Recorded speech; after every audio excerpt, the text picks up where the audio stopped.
Hey everyone, it's Movie Mike, and today I'll be talking about the film The Terminal. Our main character, Victor Navorsky, arrives in New York, USA, but there's a catch. He doesn't speak English and is unaware of American laws. To make matters worse, his ticket and passport are taken away from him after he learns about a coup in his home country of Krakosia. Frank Dixon, the director of Customs and Border Protection, explains that Krakosia has suspended passport validity and canceled flights, while the US has revoked Victor's visa. As a result, he becomes a stateless individual stuck in the airport. Until diplomatic relations between the US and Krakosia improve, Victor is not permitted to leave the airport premises.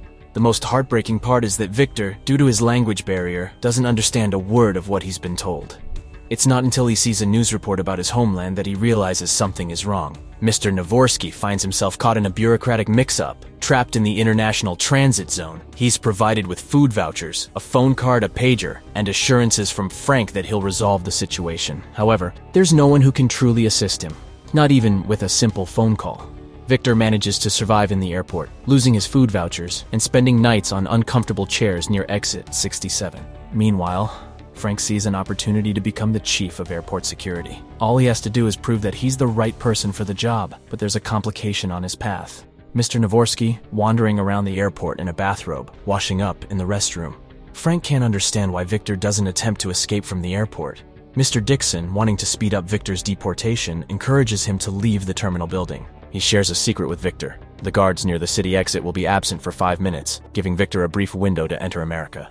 As he prepares to leave, Victor notices he's being monitored by a camera. He sees through the deception and decides to wait. While spending time in the airport, Victor crosses paths with an attractive flight attendant. The airport staff observe him and come up with their own theories about Victor, speculating that he might be a CIA agent. As time goes by, Victor starts feeling hungry. He comes up with a clever way to make money by returning luggage carts to a special terminal that pays 25 cents per cart.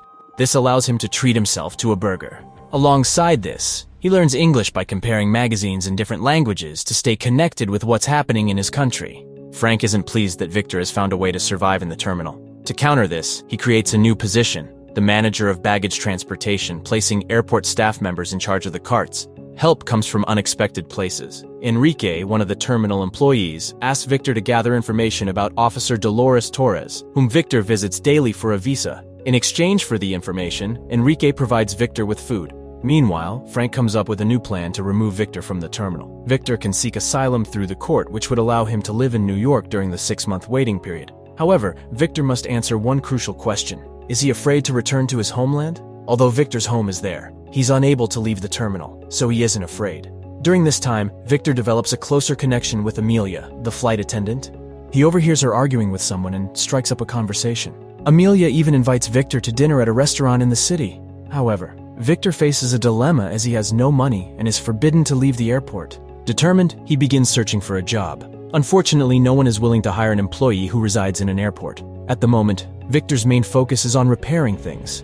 He fixes up the temporary living space he occupies. The builders are impressed by the curtain rod he perfectly installs, and they offer him a job. Life starts to improve for Victor. He enjoys playing cards with the airport staff and even invites Amelia to dinner. However, things take a turn when Frank, due to an upcoming FBI investigation, puts Mr. Navorsky in a cell. The investigation progresses as planned, and Frank successfully showcases his skills. But an unexpected incident arises, leading Frank to seek assistance from Victor.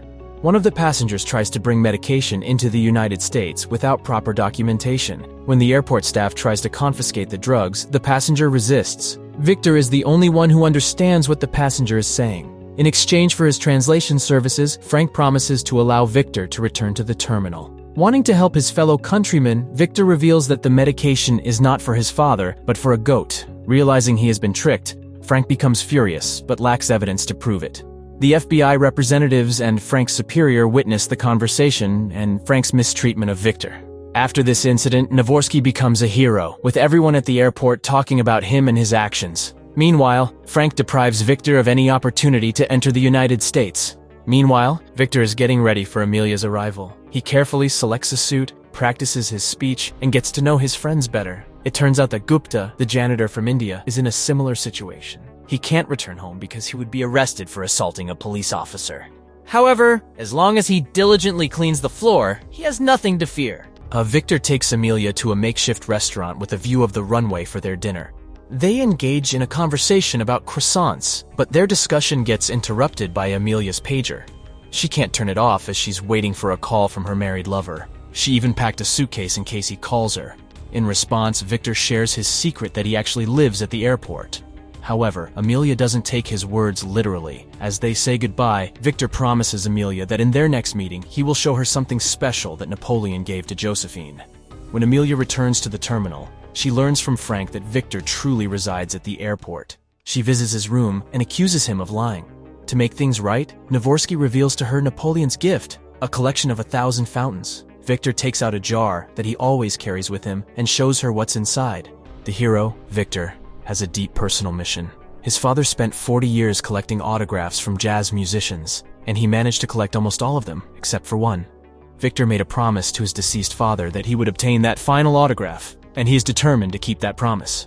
Hearing this heartfelt confession, Amelia forgives Victor for his previous actions. The following day, Navorsky receives news that the war in his homeland has ended. It has been 9 months since he arrived at the airport, and he celebrates the significant event with his friends from the airport. Amelia presents him with a one-day visa that allows him to go to New York and fulfill his father's mission. However, he requires approval from Dixon for the visa. At the same time, Frank hands Victor a ticket and passport to return home. He warns the hero that if he doesn't leave, his friends will face trouble. Victor cannot betray those who have supported him. He agrees to fly back home and let his friends consider him a coward, but he will act according to his conscience. When the janitor Gupta learns the reason behind his friend's actions, he runs across the runway to meet the plane. He successfully delays the flight to Krakosia and urges Victor to do what he needs to do. Now, our hero is determined to leave the airport.